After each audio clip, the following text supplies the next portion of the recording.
Assalamualaikum warahmatullahi wabarakatuh. Perkenalkan, nama saya Siti Nurjana, NIM E20100662.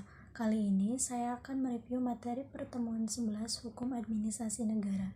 Pada pertemuan kemarin kami diminta untuk membuat resume buku Han. Judul buku yang saya akan resume yaitu Hukum Administrasi Negara di Era Citizen Friendly bab 6 tentang kewenangan pemerintahan, karya Profesor Dr. Harun SHMH, Dr. Nuria Siswi Enggarani SHMHum, dan Galang Taufani SHMH. Pada bab ini telah dijelaskan mengenai kewenangan pemerintahan. Berdasarkan Undang-Undang Administrasi Pemerintahan, wewenang adalah hak untuk melakukan atau tidak melakukan sesuatu agar tercapai tujuan tertentu. Wewenang merupakan hasil delegasi atau pelimpahan wewenang dari atasan ke bawahan dalam suatu organisasi. Sedangkan wewenang pemerintah adalah kekuasaan yang ada pada pemerintah untuk menjalankan fungsi dan tugasnya berdasarkan perundang-undangan. Kewenangan pemerintah diantaranya 1. Institusi atau organisasi, 2. Pengisi jabatan, 3. Pelaksanaan tugas jabatan, 4. Pemberian layanan.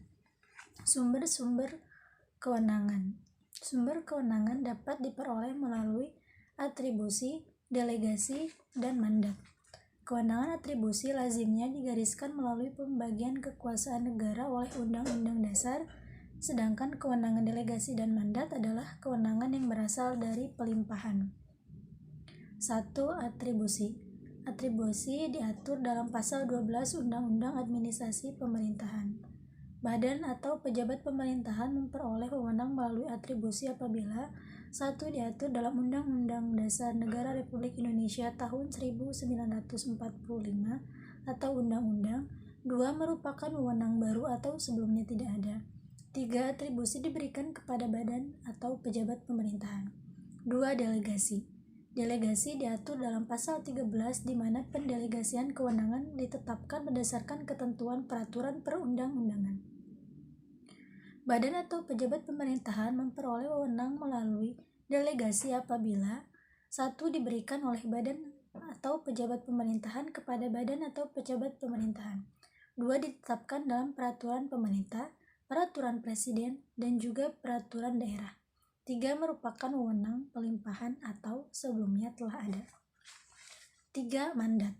Mandat diatur dalam pasal 14 Undang-Undang Administrasi Pemerintahan. Badan atau pejabat pemerintahan memperoleh wewenang melalui mandat apabila 1. Ditugaskan oleh badan atau pejabat pemerintahan di atasnya. 2. Merupakan pelaksanaan tugas rutin. H.D. Van Wijik atau Willem Konijnenbelt mendefinisikan bahwa 1. Atribusi adalah pemberian wewenang pemerintahan oleh pembuat undang-undang kepada organ pemerintahan. 2. Delegasi adalah pelimpahan wewenang pemerintahan dari suatu organ pemerintahan kepada organ pemerintahan lainnya. 3. Mandat terjadi ketika organ pemerintahan mengizinkan kewenangannya dijalankan oleh organ lain atas namanya. Selain itu, dalam bab ini juga dijelaskan mengenai tindakan hukum pemerintahan. Tindakan hukum adalah tindakan yang dilakukan badan atau pejabat yang dalam hal ini merupakan refleksi dari penyelenggaraan pemerintahan. Secara teoritis, tindakan hukum pemerintahan diatur oleh hukum privat dan juga hukum publik. Karakteristik tindakan hukum administrasi negara adalah bersifat sepihak. Sekian review dari saya, kurang dan lebihnya mohon maaf. Wassalamualaikum warahmatullahi wabarakatuh.